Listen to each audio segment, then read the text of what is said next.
circumstances that we are here today. There would have been more fatalities, more injuries, if it was not for the quick response and bravery of our fire, police, departments, and the EMTs. I will be forever grateful. Here, here. Yes.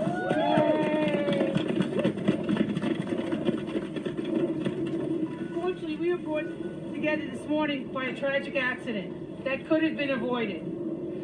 It could have been avoided by a smoke alarm. It could have been avoided by listening to the valid safety concerns of neighbors. But most certainly, it could have been avoided with a mere annual apartment inspection.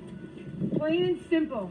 The Department of Housing Preservation and Development, First Service Residential Management, and the Board of Directors failed us. As required by HPD and stated in the New York City Mitchell-Lama rules, management is required to conduct and prepare annual apartment inspections and reports. Where are the reports? Where are the inspections?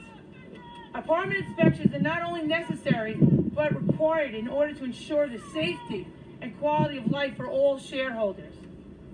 I have sent letters, met with HPD commissioners, and still have not seen action. This is unacceptable. Yes. HPD, the management company, and the board of directors need to be held accountable. If the collective voices of all of us, the community, the shareholders, the elected officials were heard, our neighbor, Ms. Davis, would be alive today. Today I stand with my colleagues in government and the shareholders.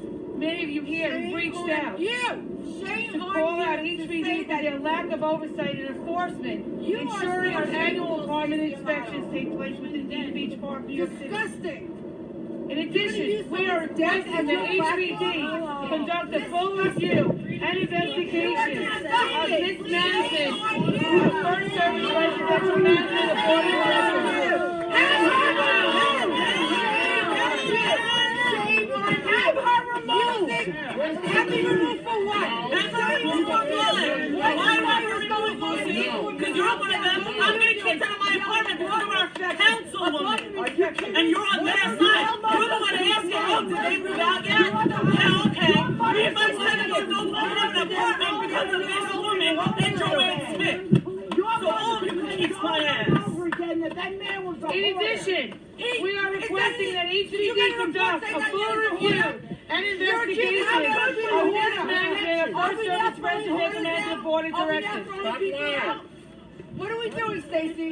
Why don't we do this? Why don't we speak? Because you always get to speak and we have no word here. Oh, please.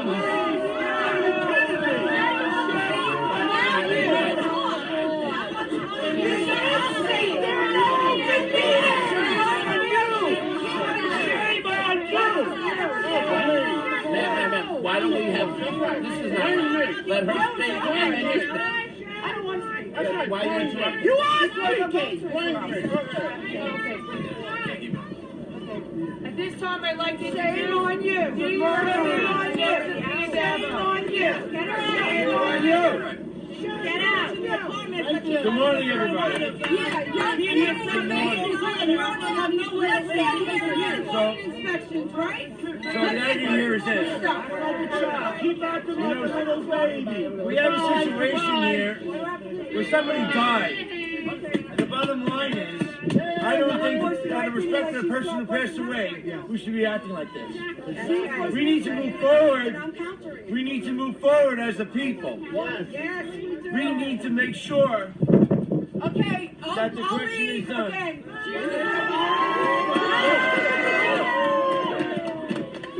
You know, there's probably nothing more in this world when we lose a human life that could have been avoided. There's nothing worse. And if the collective voice of everyone in that building was heard, our assemblywoman is right. Ethel would be alive today. That's a fact. The bottom line is this. Our city, our administration is far too often reacting to a tragedy like they will do after today. We need to make sure that our city moves forward in light of this tragedy to make sure it doesn't happen again. This is the second fire in Rockaway in a little bit more than a month but somebody has died. We need to stop arguing with each other and work together as a peninsula, as a Rockaway residents, to get something done. Don't let these people die in vain. We need to make sure that our city does the right thing. Inspections might have prevented this. It might have. We don't know for sure, but it might have.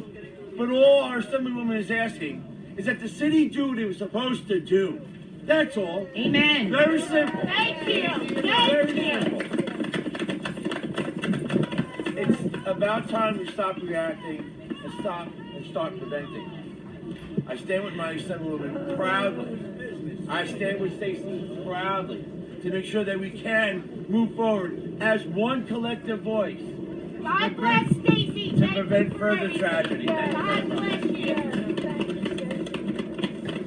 Thank you, Joseph Steve Demo. At this time, I'd like to introduce New York City's Controller Scott Stringer, who knows what it's like to come to Rockaway. Welcome. Thank you. Thank you. Good morning, everybody. It's a little brisk, but it doesn't bother me. It's a little breeze. First of all, in all seriousness, I want to start out by thanking Assemblymember Pfeffer Amato for holding this important event, and of course to Senator Adavo, who is always here backing up the residents in this community. They both deserve a big round of applause. Well, let's cut to the chase, because this is about being one Rockaway, but we all agree that something's very wrong when a fire breaks and no smoke alarm goes off. Something is wrong when people's lives are endangered and our own government is slow to respond. Dayton Beach Park residents have been complaining about the lack of inspections for some time. And what I found incredible is the Assemblywoman wrote to HPD back in August requesting inspections. HPD said that the inspections would happen in September, but those inspections never came. And now a fire's broken out. There was no fire alarm to warn residents to get out, and more than a dozen people were injured. And it was only because of the great work of our firefighters that it wasn't even worse. Let's give them a round of applause. So I'm here today as the Auditor-in-Chief to back up what Stacey and Joe are talking about and all the residents. We need an independent investigation. HPD has got to come in and make sure that this building and every other Mitchell-Lama building is safe. It's not about personality, it's about safety first. And I don't think anybody would disagree that when it comes to safety and it comes to fires, especially in this cold weather, we have to be mindful that when there's no heat, when there's no electricity, when things are going out, the people take precautions sometimes to make sure their children are protected. But that makes us vulnerable to fire. That is why HPD must come in and do the right thing. And I promise you, I will work with the Assemblywoman and the Senator to make sure that we get what you deserve. And Stacey, thank you. And I want to tell you something. Stacey called me immediately, got me on the phone, and said, I need you in the Rockaways. This is what's going down. So I want you to know, even in cold weather, she's getting it done. So thank you very much. Thank you. It always does. Thank you. This time, I'd like to invite up Robert Gallagher, who lived next door to the apartment that went on fire. He lives in an apartment. I shouldn't even give out your apartment. Robbie, are you here? He's right here. Gallagher. Yay, Rob. Good morning, everyone. Good morning. Just like to say sorry about Mrs. Davis. It's a horrible thing. There's 10 children that live in this corner that are affected, and nobody's shown up. It could have been a lot worse. We're going to move forward. We're going to, take care of things, but right now it's a little bleak. So I'd like to see nobody from management, nobody from anyone has come to see us. And at some point, it's not going to get any better until, the ball starts rolling. But my neighbor and I, we have, the fire, was between two of our our other neighbor, and we have always complained about him being a hoarder. And a year ago, the fire department tried to get into the apartment, and it took them 25 minutes for them to get into the apartment, and that wasn't a good sign. And 311 knows, that the management company knew, HPD knew, and our cries went unanswered. And now, poor Mrs. Davis, and it could have been a lot more people. And why? Because it just fell apart. They come, they knock on the door, and when the gentleman, he didn't answer the door, they walk away and they go on to the next business that they have. But at some point there should be some type of follow-up, and it was so unavoidable. It really shouldn't have happened. And I'm sorry, but I hope that we will all get through this. And yes, we all are here. Everybody, anything we please. I'd like to just see maybe a dumpster show up, and we can empty out his apartment, and let's get moving. Can I ask a question? Aren't they entitled to some kind of cleaning service? Thank you, Robbie. And I know that it's hard to speak when you're just so emotional. Thank you so much. Thank you. I'd also like to introduce Helen Lee, the shareholder on the other side of the apartment that was burnt down. Hi. So I don't know what to say. I'm sorry I'm late because my car died. In addition to everything else,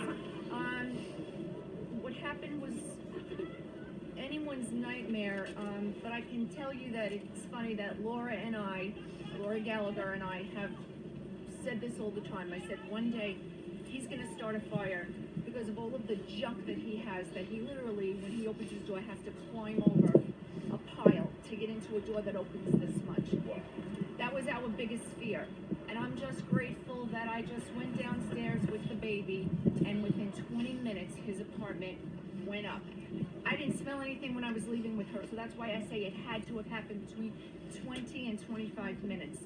There's no way, with the smoke that was up there, that her little lungs could have withstood that smoke. So I'm blessed, I'm grateful. I look at this place, and Laura and I can look, and we started crying because everything we have is gone. Everything we have is gone. But we have our lives. But I do have to say, I do remember an inspection. I can't remember what year, if it was 2014 or 15. But he never, when I was inspected, I actually said to the inspector, she said, "Oh, what a beautiful place you have." And then she went to knock on his door, and I said, "He's not going to answer the door." He never does. And I said, "We've complained over and over." So I told her face to face, is when they were in 2T in 8400 management, I told her, we have a problem with him. So it's been mentioned to them. I want to say I did on 3 occasions, and then to her face was 4. So they were warned.